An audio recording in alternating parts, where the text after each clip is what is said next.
Om Namo Bhagavate Vasudevaya. Om Namo Bhagavate Vasudevaya. Om Namo Bhagavate Vasudevaya. Om Namo Bhagavate Vasudevaya. Om Namo Bhagavate Vasudevaya. So today we're reading from the Srimad Bhagavatam. This is the second canto, chapter 10, text number 31. And we'll be discussing up. Very interesting word. This actually means water. And how we'll read in the purport today where Prabhupada explains how water is a common element in both the gross and the subtle forms of material creation. So we should understand the necessity of water. It's being prominent in the material creation in these principal 5 elements.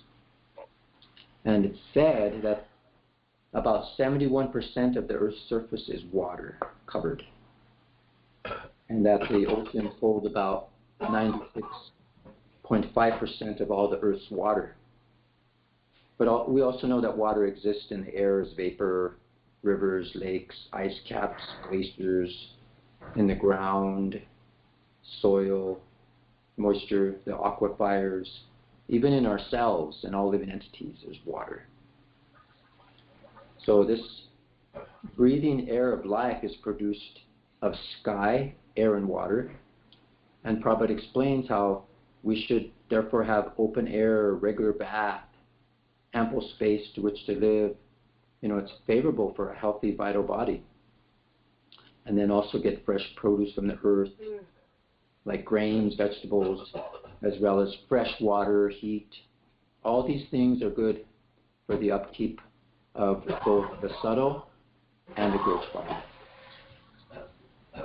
So we know that water is so important. Just like devotees, we regularly bathe, take nice showers, throughout the day or whenever, and we try to drink pure water, not contaminated. So in this way, we try to maintain a pure existence. And this is more the mode of goodness, which we will talk about more today. Translation. The 7 elements of the body, namely the thin layer on the skin itself, the flesh, blood, fat, marrow, and bone, are all made of earth, water, and fire. Whereas the life breath is produced by the sky, water, and air. Please repeat. The 7 elements of the body. The 7 elements of the body.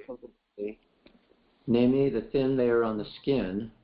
Namely the thin layer on the skin. The skin itself. The skin itself. The flesh. The flesh. Blood. Fat. Marrow and bone. Marrow and bone. Are all made of earth. Made of earth. Water and fire. Water and fire. Whereas the life breath. Is produced by the sky. Water and air.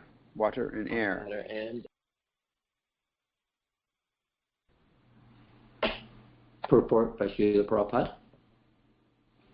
The construction of the whole material world is prominently made by 3 elements, namely earth, water, and fire. But the living force is produced by sky, air, and water. So water is a common element in both the gross and subtle forms of all material creation. And it should be noted herewith that due to necessity, water, being most prominent in material creation, is the principal element of all the 5. This material body is thus an embodiment of the 5 elements, and the gross manifestation is perceived because of the 3, namely earth, water, and fire. Sensations of touch are perceived due to the thin layer on the skin, and bone is as good as hard stone, The breathing air of life is produced of sky, air, and water. And therefore, open air, regular bath, and ample space in which to live are favorable for healthy vitality. Fresh produce from the earth, like grains and vegetables, as well as fresh water and heat, is good for the upkeep of the gross body. Om Gyana Tamanandasya Gyananjana Salakaya Chaksus Unlitamena Tasmai Sri Gurve Namah Sri Chaitanya Mano Vistam Sapitamena Bhutale Swayam Upakadamayam Dadanti Swapadantikam. Jai Shri Krishna Chaitanya Prabhu Nityananda Shri Advaita Gadadhara Srivasadi Gaura Bhaktavinda. Hare Krishna, Krishna Krishna, Hare Hare. Hare Rama, Rama Rama, Hare Hare. Vanchakabha Tubhyascha Kripasindu Vevacha. Patitanam Pavanebhyo Vaishnavebhyo Namo Namaha. So the verse again.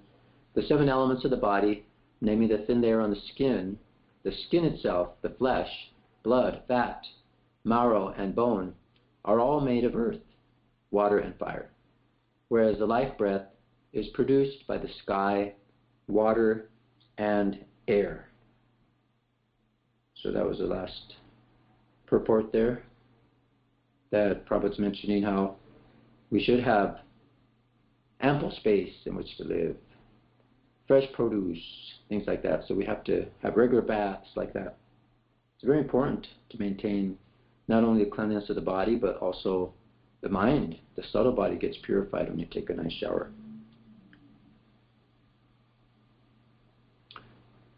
So we see here how Krishna is such an amazing engineer.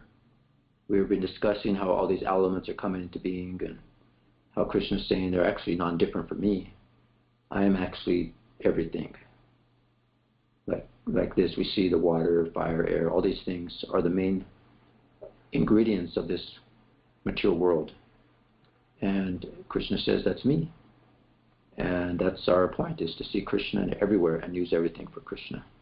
So it's such an amazing thing. In detail, we've been describing how one thing comes after another, and how this, produces that, and the purpose of this, and where everything is. It's just amazing to see. What an amazing engineer Krishna is. What intelligence he has. So as I mentioned here, we should have ample space, very pure water. So we have to discriminate.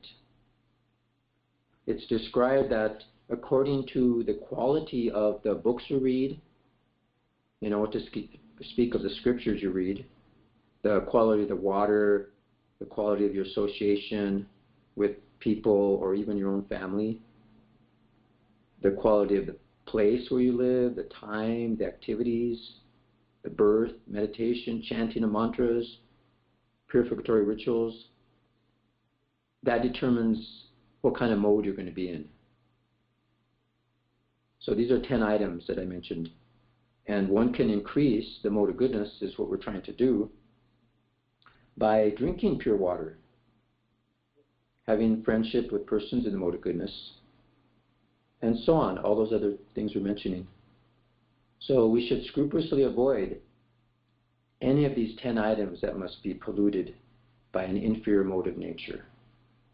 But unfortunately, we see today how our rivers, our water, our land, the air is becoming so polluted in the mode of ignorance. It's due to this passion and ignorance. They pollute the whole atmosphere, our whole environment in which we live. Here again, we can see how wonderful it is to be in nature and how it makes one feel invigorated and healthy. So we should deliberately try to increase the mode of goodness. And if we do that, then automatically we'll be able to understand and practice spirituality, practice religious principles, and we'll get transcendental knowledge. It'll become awakened. So these 10 items that I mentioned, we should actually study religious scriptures that meant to teach detachment from mental speculation and material sense gratification. Not scriptures that just talk about rituals and mantras or mystical stuff like that. But we should actually, these materialistic scriptures, we're not interested in them. Why? Because the Supreme Personality of Godhead is not considered. So therefore they're considered atheistic. And also we should accept pure water for quenching our thirst, cleaning the body. There's no need for other types of waters you put in your body, like colognes and perfume, or contaminated water like whiskey, beer, so many things. These are all, we could just go on and on about all the pollutions of water that we have available today. And as far as our association, we should just associate with persons who are cultivating this detachment from the material world, and not with those who are materially attached or sinful in their behavior. So we should live in a solitary place. And where is that? That's temples where devotional service is being practiced and discussed amongst Vaishnavas. And places like, we should be pure, like we shouldn't be so attracted to busy highways and shopping centers and sports stadiums and going all these different places in the mode of passion. I mean, we're forced to do that somehow, but still, that's not our main thing. We don't like to go to these places.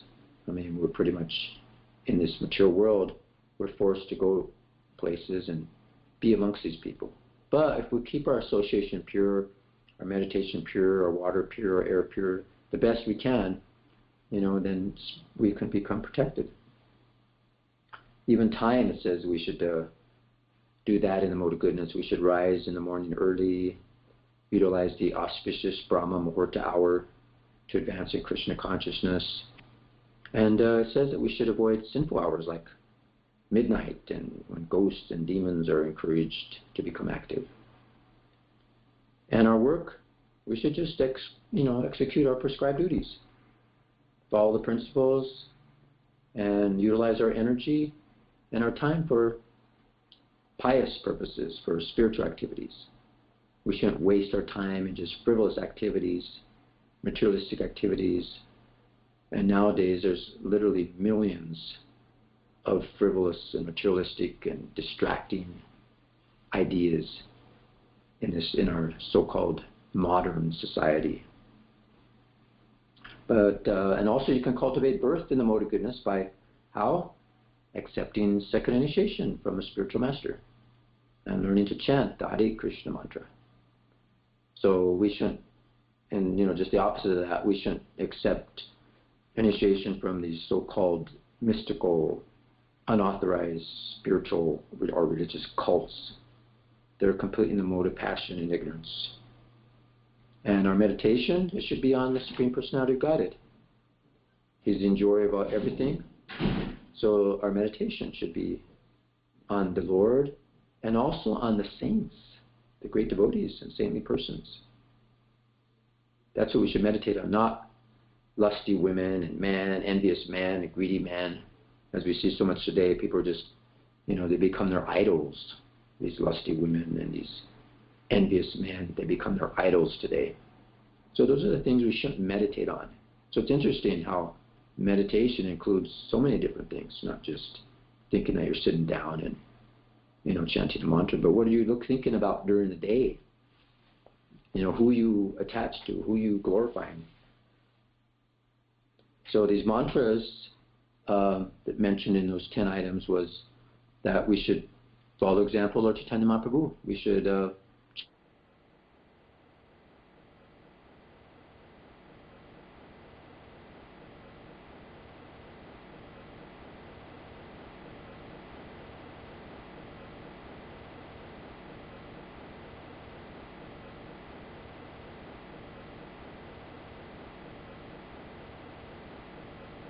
Oh, did we lose Coda?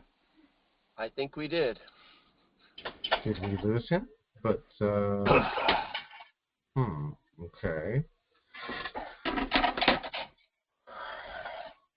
But it says Gaudacandra is here.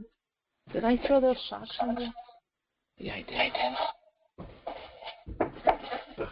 I have his cell number if you need me to call him, Ron. Just let me know. Could you please? It's strange that his sound just went out, although he's still connected. Maybe got a Oh, telephone call. here we go. If the screen went away, then that probably means that he's aware of what happened.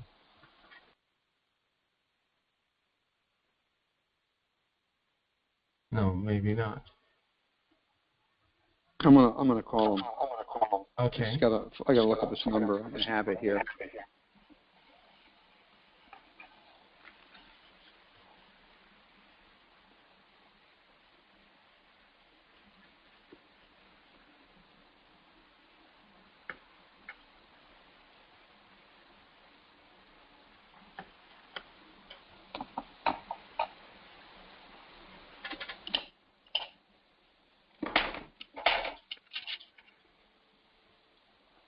Probably what happened is his start meeting is stuck, having a problem. He needs to reboot it. Close it down and then restart it. Oh, I know what we can do. Let's see. No. I'm dialing his cell right now. Okay.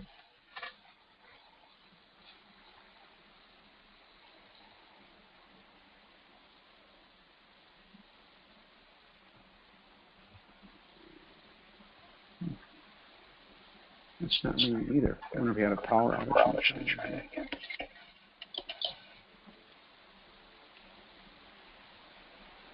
You know, there was a big storm in the Big Island, knocked some devotees out. That's why. No, now it's ringing. Okay. Hare Krishna. Can I speak to Gauda, please?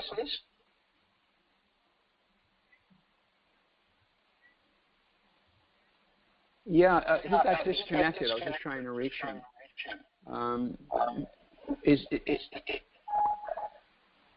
Okay, I don't know if he knows he's disconnected.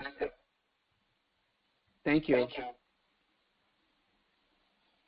Okay, so someone in LA is going, I guess, downstairs, whatever that means, to let him know. Oh, okay.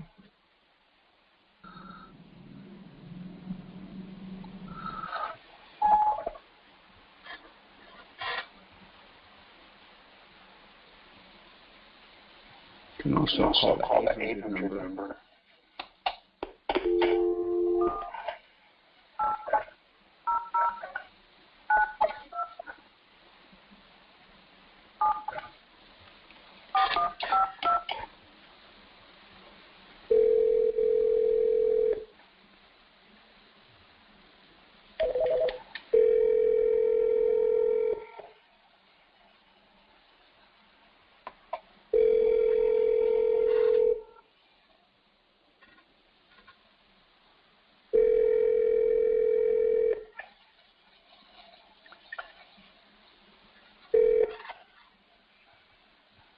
Thank you for calling. Well, that's just the BBT number. Anyway, whoever I spoke to, the manager I spoke to, will track him down, alert him.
What do you see at your end, Ron?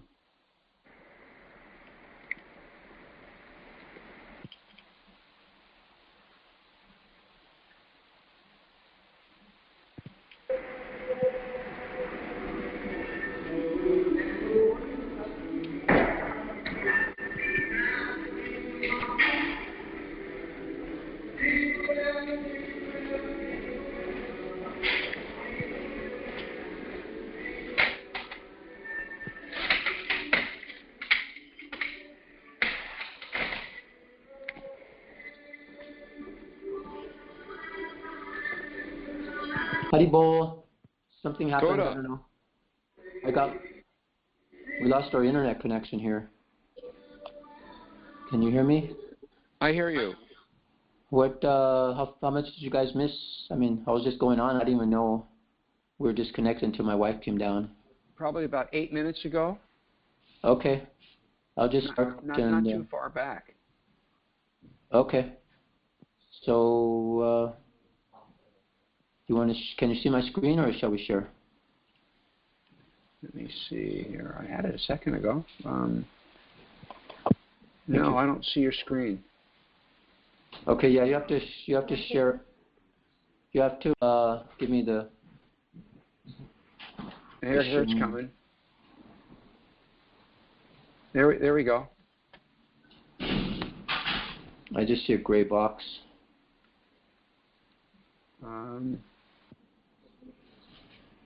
Well, I see the verse up, and I don't know if that's your screen or Ramananda's screen. If it's yellow, oh, here it is. I see the switch presenter now. Okay. There you go. We're back. Let's see if I can play. There we go. So let's see where we were. Close the door. All right.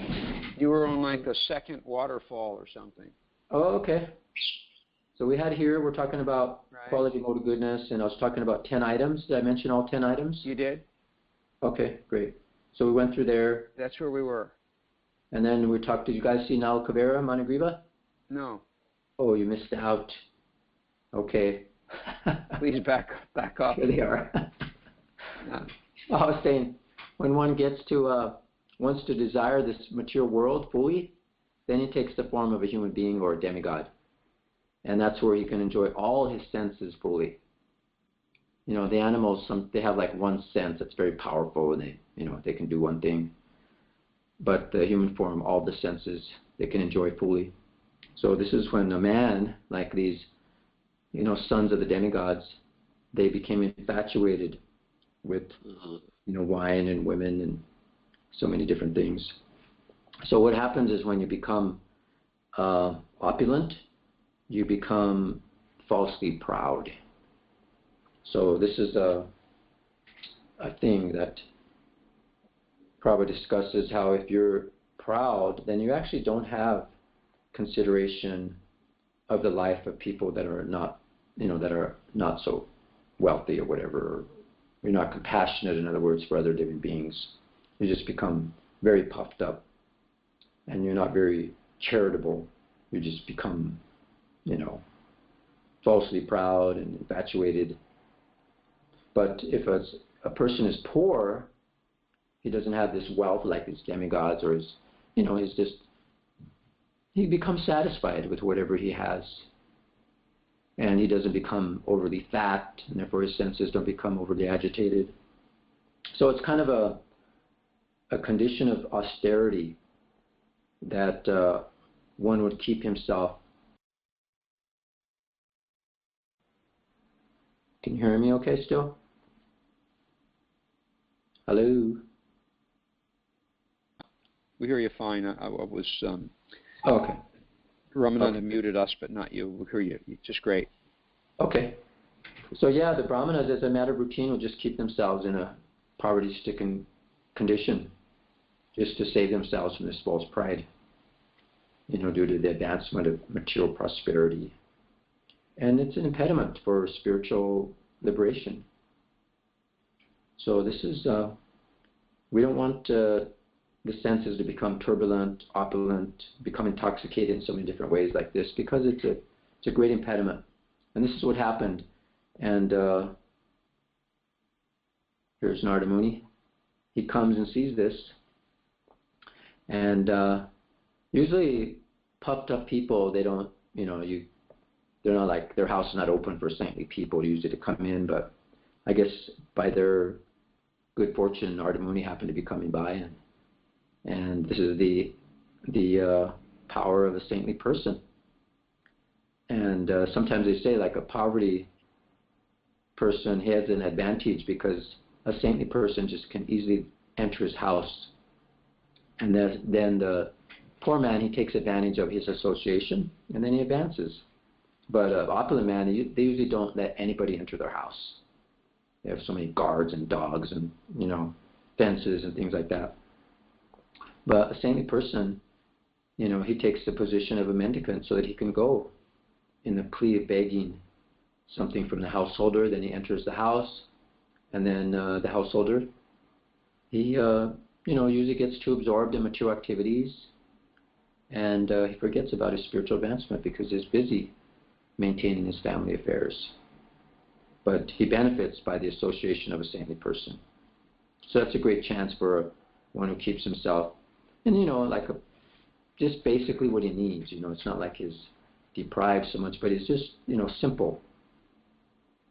So it's described that mere bodies of water are not real sacred places of pilgrimage, nor mere images of earth and stone, true worshipable deities.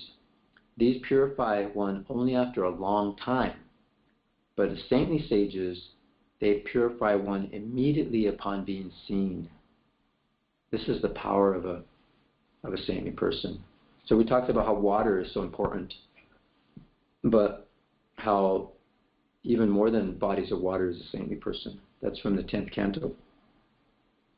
There's another nice verse that says, neither the demigods controlling fire, the sun, the moon, and the stars, nor those in charge of earth, water, ether, air, speech, and mind actually remove the sins of their worshippers, who continue to see in terms of dualities.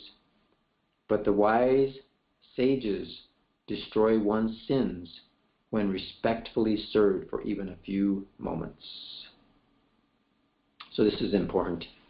How here, Manigriva and Alakavera, they were completely intoxicated with their sense gratification in so many different forms for all their senses. So by the mercy of a great saintly person, we know the story of how they became purified because of a compassion of a saintly person who purifies even more than, bodies of water like that. So this is what happens is because of this attachment to material sense gratification, we become absorbed and we create so many problems by engaging in sinful activities. So this is the mercy of a saintly person. And we can see here, the body we think is our home. We come here and we think that this body is our home. Just like we live in a city, that's my hometown. And there's my home, there's my house. I live on the street. Like that, we identify with these so-called homes. And the body is considered to be like a home. And that's completely described in the story of King Puranjana in the city of 9 gates. So we can see we're in a home, we're in a body, but we know that the body's not going to last. Just by the bamboo friction, sometimes there's fire starts.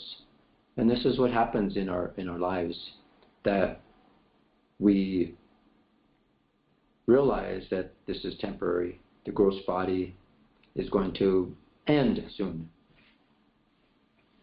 So we have to become intelligent to understand that this is going to happen, that this is not a real home. But we have to search for the real home. Now, don't be so attached to other homes, because this is what happens. It's temporary, and it'll cause pain and misery because we were attached to this home. And eventually, we're just dragged out. We commit so many sins by killing so many different animals, and then they come and bite us again at the time of death. We have to suffer the reactions for all the sins that we performed. And these are foolish people. They engage in killing animals to maintain their body. But they don't consider whether that body belongs to him. He's maintaining a body, but he doesn't consider thoughtfully to consider that, is this body actually mine? Whose is this body? Who does it belong to? We can analyze, does it belong to someone who's stronger than me, forces me to work, like a body of a slave? It belongs to the master. And then at the end, where does it belong? It's burned. Where does it belong to? Fire? It turns to ashes, or it's thrown into the streets. It's eaten by dogs and vultures. So one should be thinking we're committing so many sins just to maintain the body, but we don't even understand who the body belongs to. So we're learning in this chapter how ultimately that the body and the products of material nature, it's just a product of material nature. We're seeing all these different products being produced, and that's the body. It's just a product of material nature, and at the end it merges into material nature. So therefore we conclude that the body belongs to material nature. We shouldn't wrongly think that, oh, this body's mine, I could do whatever I want to maintain it. It's just a fault. We're maintaining a false possession. And we engage in so many simple activities just to so-called maintain the body. And then we suffer like that. So here we see the epitome, my favorite picture we've seen many times, of how our water is becoming so polluted. You can see it's like an ocean of sinful activities. So many drugs, sinful activities, killing. And in this way, we're completely polluting our pure water, our pure mind. And then by the mercy of the great saintly persons, just as Narada Muni appears, this is the grace of Krishna. We can somehow or another get out of this clutches of Maya. It's not possible by our own endeavors, by speculating or other activities. But when we understand our real position, who this body belongs to, and how we have to deliberately strive to keep the body, in our real position. First, the mode of goodness, get rid of the mode of passion and ignorance, and then eventually go to pure goodness, Sudasattva. And this comes through in the association of Krishna conscious devotees. That way we can become free from this contamination of material existence. There's a nice Srila Krishnadas Kaviraj Goswami says, Tate Krishna Bhaje Kare Gurora Sevana Maya Jale Chute Paya Krishnara Charana. In the Krishna conscious state, the living entity engages in devotional service under the direction of a spiritual master. In this way, he gets out of the clutches of Maya and takes shelter under the lotus feet of Krishna. So this is that famous boat that Narhari was telling us about, which goes in one direction, back home, back to Godhead. So in relation to this body, even though we say, oh, it's not factually truth, it cannot, it's just temporary, just like the flower. It comes and it's gone. You see. So the Maya bodies claim that, they say, Brahma Satyam Jagat Mityam, the spirit soul is truth and the external energy is untruth. But the Vaishnavas, they don't necessarily agree with that Maya body philosophy. For the sake of argument, you could say, yeah, this world is accepted as untruth and the living entity is entangled in the illusory energy. But it can't come out of the illusory energy without the help of that body. Without the help of the body, you can't follow a system religion. Nor can you even speculate on philosophical perfection. You need the body. So therefore you have a flower or you have a fruit. It's obtained with the help of the body. Without that, you can't get a fruit. So the Vaishnava philosophy, we recommend yukta bragya. It's not that we put all our attention to the maintenance of the body, but at the same time, one's bodily maintenance should not be neglected. And that's what was stressed in this purport. Srila Prabhupada was pointing out how we should, have ample air, clean water, and things, so we can maintain the body in the mode of goodness, so that we can get out of these lower modes and eventually get out of the material existence. So as long as the body exists, then we can thoroughly study the Vedic instructions, and thus, at the end of life, we can achieve our perfection. And that's confirmed in the Bhagavad Gita. Yam yam vapi smaran bhavan tajanti ante kalivaram. So that's where everything will be examined at the time of death. So even though this body is temporary, it's not eternal, you can take from it the best service and make your life perfect. So here we see, we become thoughtful by understanding the Vedic literatures, And we see that while we're living in this material body, we should understand that I am actually a spirit soul. And that we should see other forms also of spirit souls. How the soul enters into all forms of life, both moving, non-moving, and that how souls are everywhere. And also we should see as sages how the Supreme Personality of Godhead as the super soul is simultaneously present within all things. So there's the individual soul and the super soul. They can be compared to the sky. Even though the sky is everywhere and everything rests in the sky doesn't mix with anything, nor can it be divided by anything. So in the same way, the spirit soul is within this body, but it's not really affected by the body. It's separate from the body. It's just like riding a machine. So like they say, as the wind blows clouds and storms across the sky is never implicated, nor is it affected by these activities. So similarly, the spirit soul is not actually changed or affected by contact with material nature. Although the divinity enters within the body made of earth, water, fire, and although it's impelled by the three modes of material nature, created by eternal time, his eternal spiritual nature is never affected. So this is what we learn, and when we learn this, we become, wow, this is a relief. This is what I've been looking for. This is something different. So Krishna is very kind. You know, he's a super soul, he's a guide, he's a friend to all divinities, to, you know, all those who have accepted material bodies in the material world, and is ready to pull us out at any time. So we should take shelter. And by taking shelter of Krishna, then everything will be auspicious. To see the Lord, He is so concerned. He comes in many forms to take us out of this drowning ocean and protect us in so many different ways. So Krishna is always looking after us. I mean, He could take up the whole earth, what to speak of just, you know, a person in the material world. I mean, He can do anything. Look at His form. He can take any form. So as we mentioned, how mere bodies of water are not real sacred places of pilgrimage, but those saintly persons, they can immediately purify one just by seeing them. And there's another nice verse in the 11th canto, which is very nice. I'll read. It says, "O king, a saintly person is just like water, because he is free from all contamination.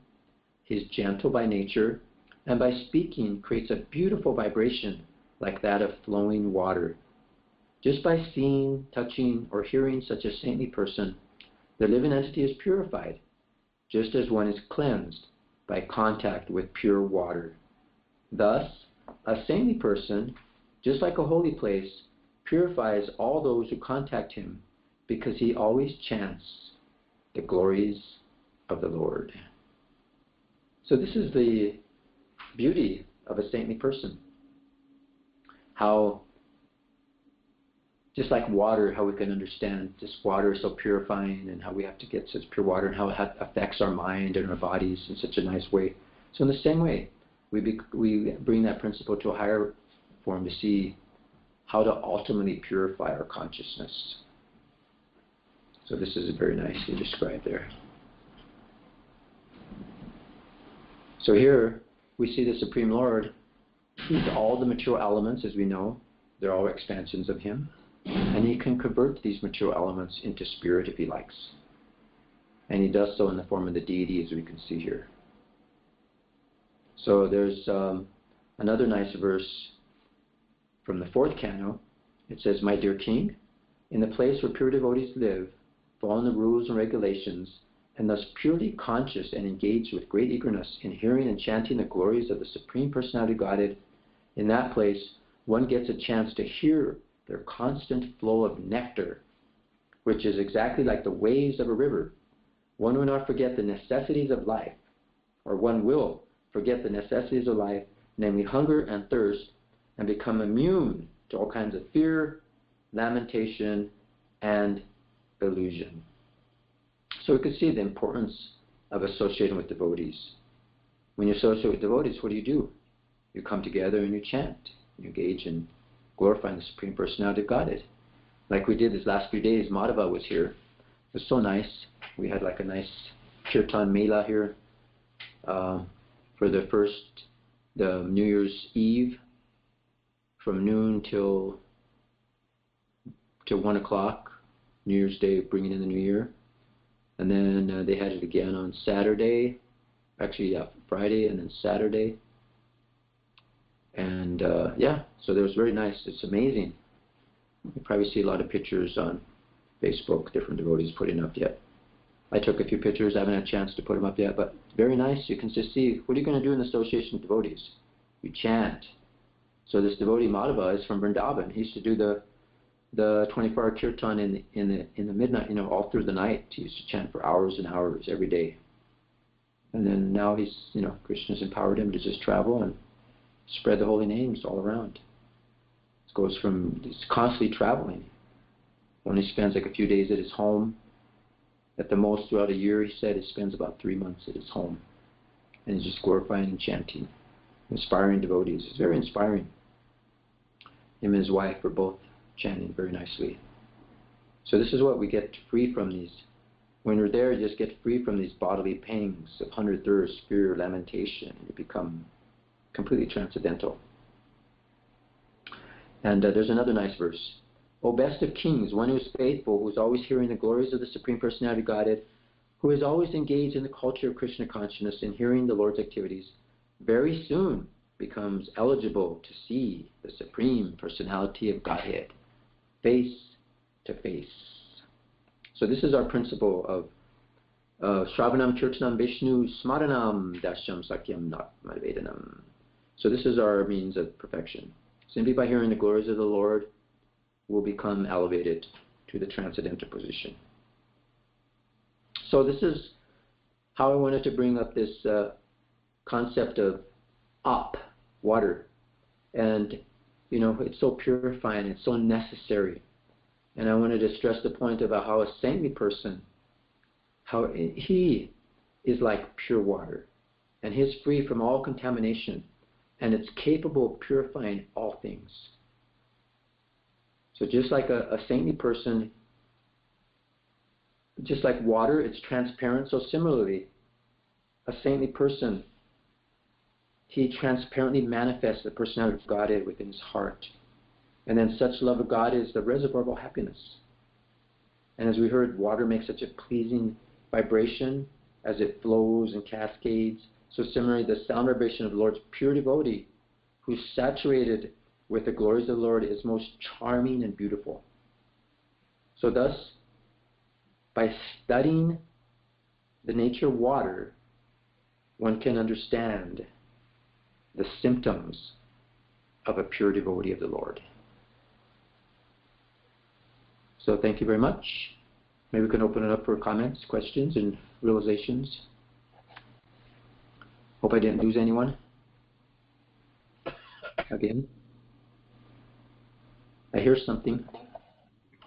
Yeah, I unmuted everyone, Prabhu. Okay, great. Thank you, Gaudacandra. Wonderful class as always. Thank you, Prabhu. I made a lot of little notes here. I could make comments and questions. But one thing I was really wondering, if you could go back to the picture of like the living entity getting dragged out of the body. Oh yeah. I was really trying to understand what's going on, and I'm a little lost. I was wondering if you could clear me up, because I love this picture.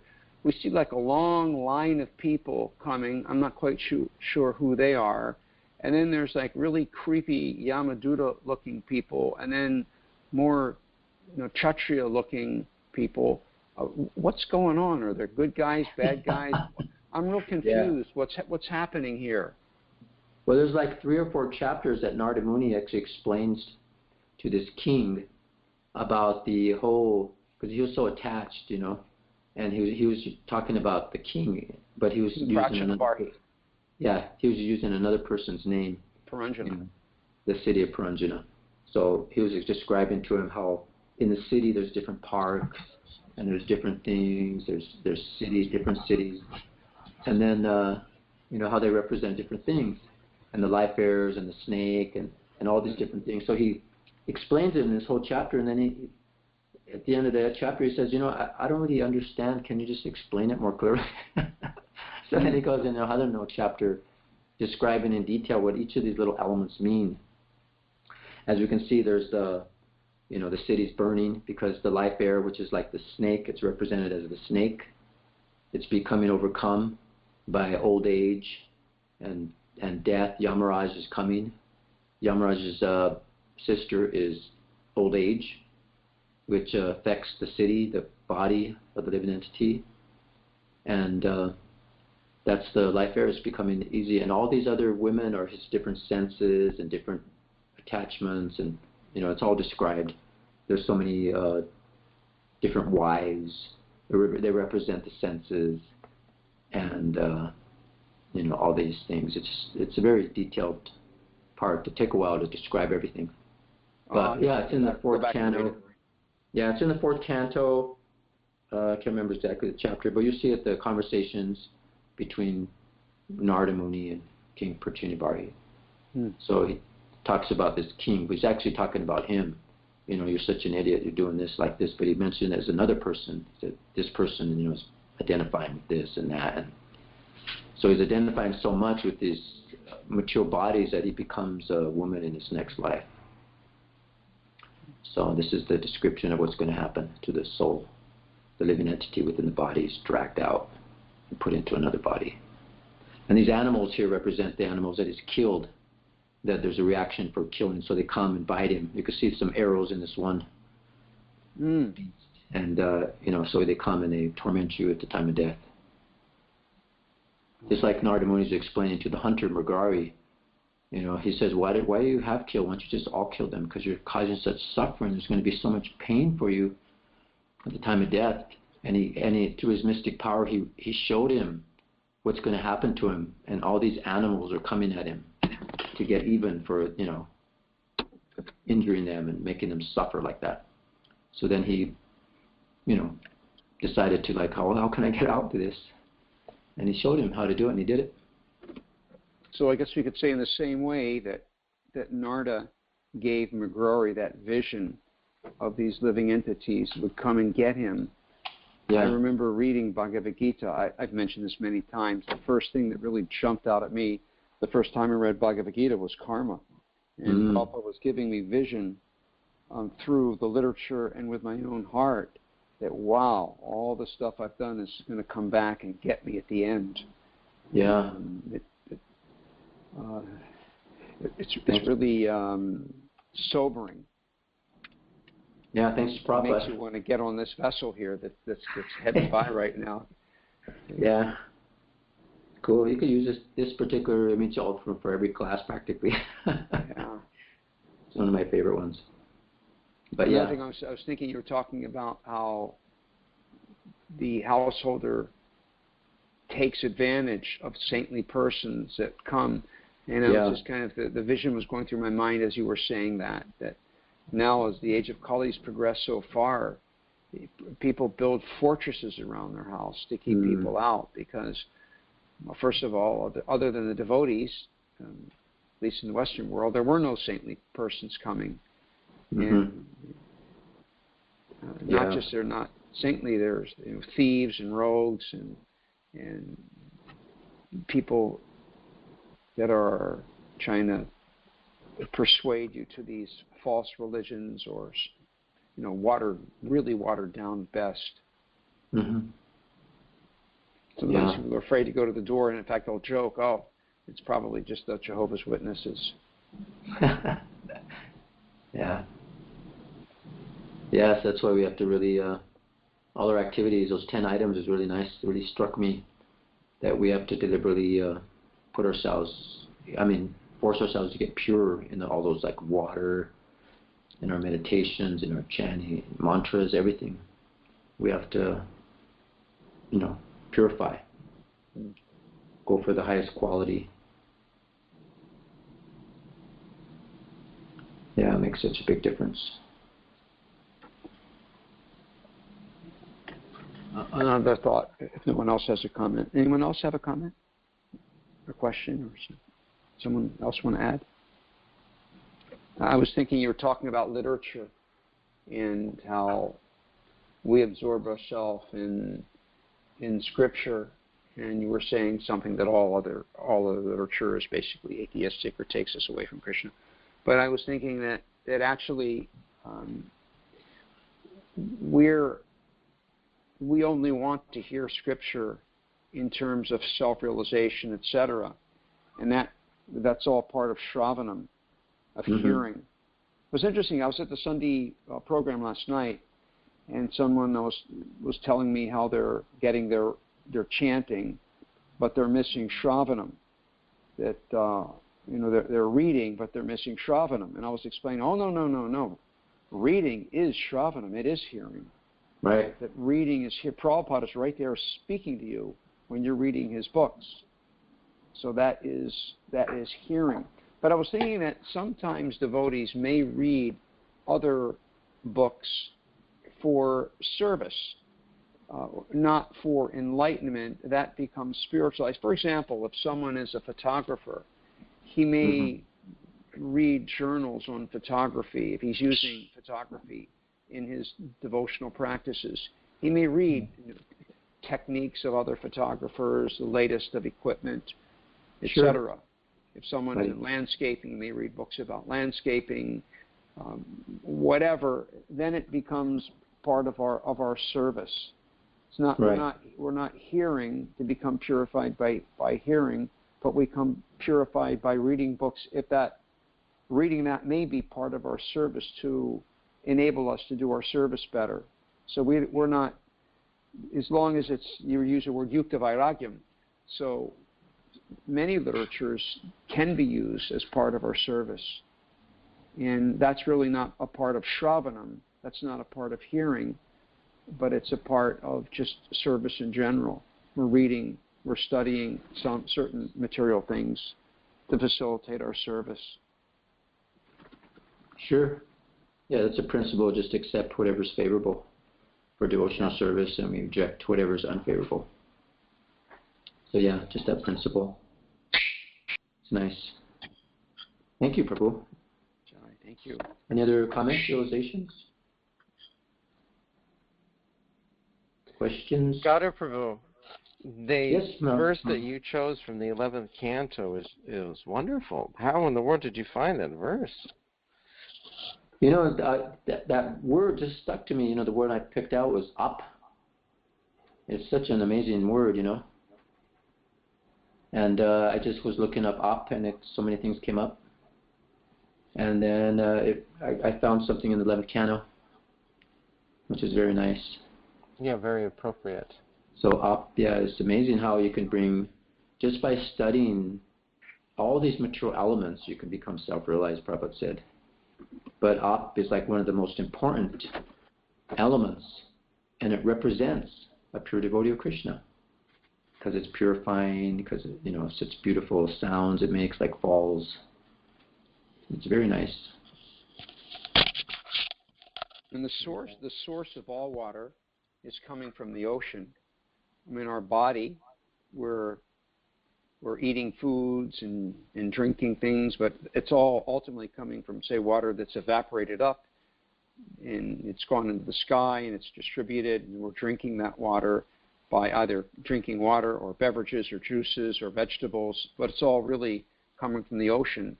And Krishna says, of bodies of water, I am the ocean. Mm. It was interesting when I was looking up some images of water and stuff. There was this one place, there was a question someone asked, where does the water come from? And there was like these theories that, there was these asteroids, came and crashed into Earth. They brought water. It was like they came from outer space, the water. There's so many speculation out there, It's amazing. Then we ask, where do the asteroids come from? Yeah. Yeah, it's funny. But yeah, I mean, you could take, it's like taking baths. I mean, there's so many kind of therapeutic baths you could take that will just, really, purify the body and the mind. There's so many things, just instead of polluting the water, you could mix it with, pure items and different herbs and things, and you could become very much, more healthy and eliminate a lot of disease and things like that. So that's why I like the analogy between water and the saintly person, because, they cure us of the what is it, the most important, the worst disease is this body identification, is not knowing who we are. Like the two demigods who were so absorbed in this sense gratification, and by their mercy and Ardamuni, they became so pure, they got to see Krishna face to face. So that was nice. I just heard in LA class just now. Oh, yeah. Before this class, and I was saying that when Shagai Madai hit Nityananda and then they went to tell Chaitanya Mahaprabhu, so he said, simply by seeing you, he has become purified, so he's going to become a Vaishnava. So next time afterwards they went, and of course, then we know the whole episode. So it's just simply by seeing you. Isn't that amazing? Yeah. Well, whereas waters, you have to go in several times to get purified, but just by glancing at a devotee, you could become purified. And there's some memory tapes where it shows how a devotee, was here in LA, kind of young bhakta, he was going to leave. He just came, check it out, and he wasn't so, But then somehow or another, Prabhupada was driving away, going to his morning walk maybe or something, and somehow he got pushed up right to the window where Prabhupada was. His face was right in the window there. And just saw Prabhupada, Prabhupada looked at him in the eyes and glanced at him, and just by that glance, he said he became a devotee, because he just realized just by seeing him he was pure, and he became purified. His consciousness, he didn't want to leave, he wanted to stay. So, it's amazing, huh? It says Lord Chaitanya said Vaishnava is one who, when seen, reminds one of Krishna. So as you were having a discussion with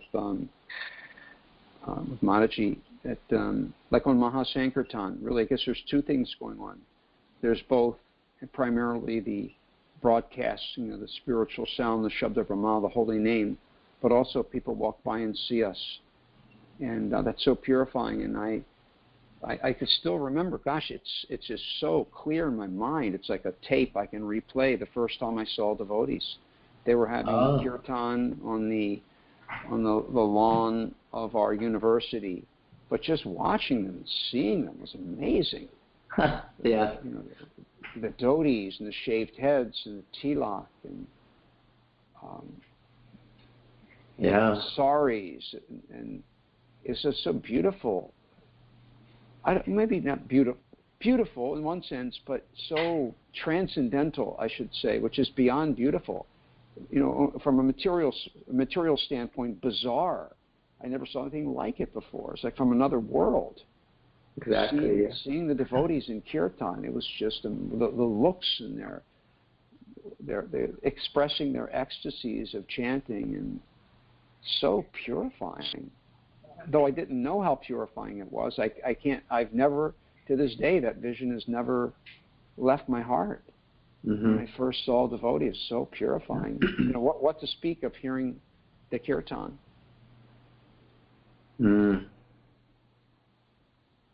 Yeah. So that's also described how that association isn't just directly also either, but just by hearing their instructions. Like you're saying, Prabhupada's books are there. You just, read Prabhupada's books, that is the sadhana. You're getting in touch. You're associating with an advanced, pure devotee. And the way we put that on steroids, the way we take that to even a higher level, is when we hear in association with others.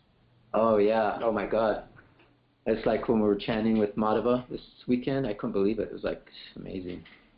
You just sit down for 4 hours and just chant Hare Krishna mantra. And it's just amazing, so purifying. There in the temple room. Yeah, and even here now, we could, by studying Prabhupada's books, there's no limit to how much we're being purified, but when we come together, like now, and hear Bhagavatam together, there's so many examples in Lord Chaitanya, and especially Advaita Acharya, they would have these wonderful readings. That study the scriptures together. Yeah. And so purifying to study with one another. Just like we have both our japa, where we chant japa alone, but also we chant with others in kirtan. So in the same way we study alone, which we can and should do, but also in addition, we should study with others. And that's why Prabhupada introduced the ISKCON sandwich, the hearing together in the morning and the evening, which Ramananda Prabhu has done so nicely with his Isanga that we're all in right now, the Bhagavatam in the morning, and then he has a Gita for those that can attend in the evening. Very powerful hearing together. Oh, yeah, and I'm so grateful for that. It's so purifying for me, believe me. I think when you have to present a class, I think you get more out of it than probably what, the hearers are getting. Gaudi, if you don't mind my asking, how much time do you spend preparing, on average, for these classes, getting all of the graphics together and so on? I'm just curious. I'll be honest, it's not enough time. I should be putting more time into it. Oh, wonderful. How much time do you spend on average, roughly? But usually I'll try to find the verse it is, and then like a week I'll read the verse, and then I'll just meditate on it for a week and just come up with I just read the verse, first thing in the morning, every morning, and just meditate on it, and then images will start coming to my mind, and then the last couple of days, or sometimes even the last day, I'll just start to put together images and try to tie in, the ideas to those images. And then I'll just get some verses and stuff to kind of back it up and, make them more authentic and authorized. I do a similar thing if I have the luxury of knowing a week or so. Yeah, it helps a lot. In advance what the verse is, I'll look at that verse, and then as I'm reading, studying, or just observing the world throughout the week, I'll just try to see what things have come up that would be nice to talk about that are related. And so that well, for lack of a better term, that pressure of having to give the class, or the honor of giving a class, it's really purifying. It really makes you think and makes you try to see the world in relation to that verse you're going to have to speak on. Yeah. And then I find myself you're looking up different things, and you find this nectar chapter or verse or something, you just read the whole chapter. You find yourself reading.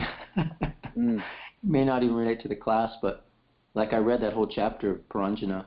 And then there was another chapter I read, actually like 2 chapters.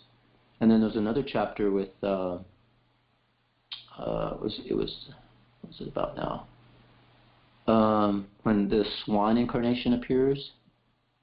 Because I was looking up some stuff on the swan, and I didn't mention that, but you know how the swan expertly can discriminate between water and milk, so the saintly person can discriminate between spirit and matter. So that whole chapter is really far out if you get a chance to read that, about the Hamsa incarnation. Because the question is, if we're so tied in, the spirit soul is so bound up with these senses, they're practically one.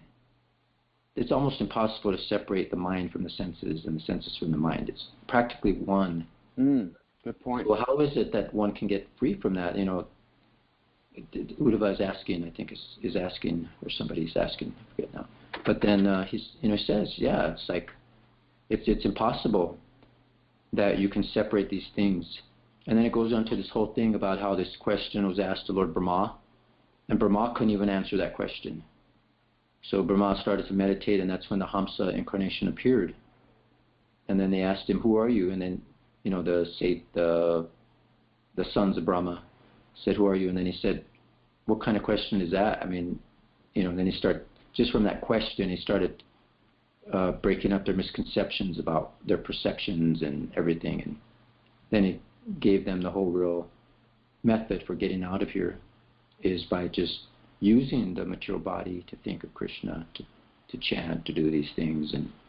And that way, because you can't separate them, as we said, the flower is necessary, you use it. You use the body to, help you get out of here. You use that thing, that's your bondage, to get out of the bondage. So it's pretty far out. So I kind of mentioned that a little bit. But yeah, you read a whole chapter just to get one idea, to bring out something that's interesting. Where did this picture come from? I don't remember it from the past, but I forget so many things. Was this in any of our books, or is this a recent picture? The one of the boat you were just showing us? It's the same one, yes, like this. I see. I think it's a newer painting, but I can't remember where it's located. Okay. I think maybe some Back to Godhead magazine and some of the Bhagavatam verses, yeah. But yeah, I can't remember where they used it. It's really powerful. Yeah, it's an amazing painting, isn't it? Yeah. Okay. Jai Prabhu, any more realizations, comments? Can you show the bottom of that painting again? Sure. Let's see if we can go backwards, yeah. There's actually more below too, but in order to fit this particular dimension, got to get some cut off. But yeah, just see the pollution. Talk about polluted water, polluted consciousness. It's completely filthy. It's the only way to get out of here is to get on the boat. Use the human body, which is like a boat, and the favorable winds of the scriptures. You can't make the whole painting small enough to see the whole thing? Yeah, you can make it small enough if you want. Yeah, that would be interesting. Let's get this smaller.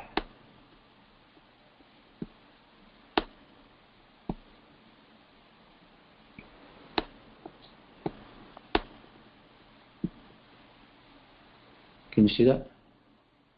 Let's see, let me move it up a little more. Is that it? I think there's more. Yeah, there's maybe Can you kind move it of up? scroll if you have to. Okay, now let me kind of see what's down there. let me change I think I got the 100%. Let's make this about 50. There you go. That's the whole thing. There's a wino on the bottom. It's got his bottle. That's the one I cut off there. You can see that, and then, but yeah. Wow. But the width of that is so, I had to get the width to this entire width here, so I had to do it in 2 pieces, and it just still didn't quite fit. But that is pretty cool. That old saying, a picture speaks 1,000 words. Wow. Yeah, for sure. Also, that discussion you're having about the classes, there's always a flow of the verses in the Bhagavatam. So it's nice to hear, or study the verses in sequence as they're being presented by the different devotees. And sometimes by doing that, you get a deeper sort of reading of the verse, instead of just meditating it almost out of context. Then the other thing, I think Madan, he's the acharya of this, but connecting the dots. Prabhupada talks about similar things throughout his books. So to find those other times that he's talking, sometimes you get a little depth in the current verse. And like you say, you start to search around, and then suddenly you see this verse that's connected to today's verse, and then it gets you reading into the whole chapter or the you know. Yeah. Even when Prabhupada quotes Bhagavad Gita verses, oftentimes I'll go to the whole purport because, you know, and I get so much from, you know, not only the reference verse but the purport where he's explaining that. Yeah. So and then when he references a verse, it's actually he's referencing the verse and the purport sometimes. Yeah. And then you follow those references. It's like you go down into a transcendental network. Like you go to where his references are and read that purport, and then go from the references in that purport, and it just goes on to like a whole transcendental network. It really gives you a nice understanding. Really beautiful journey, viewpoint of spiritual realizations. Yeah, sometimes it's hard to stop. I know. As you're saying, you know, you read as Vidagdhamana was saying, you know, you read the verse, then you want to read the purport, then you see it's connected, but then you have to read the verse before it because it's connected to the one before, and they're all connected, and they're all leading. I mean, all verses are ultimately, in one sense, connected because they're all leading to the same place. The dots are all leading us back to the lotus feet of Krishna. Yeah, that's true. Yeah, it's awesome. Yeah, really sweet. And then, like, we're gonna be going in. We're gonna be discussing these points again about these material elements and things like this again in the third canto. It's going to go more into description of it. So, and then it even next chapters kind of give you deeper and deeper, you know, concepts and realizations. We'll be at the end of this chapter at the end of the month. So in March we'll start the third canto. Yeah. Yeah. Jai Prabhu's. If there's nothing more, I guess call it end of the class. Okay, thank you very much, Gauda Prabhu. Thank you, Gauda. Great class as always. Papa. Thank you all. Hare Krishna. Thank you, everybody. Hare Krishna. Hare Krishna.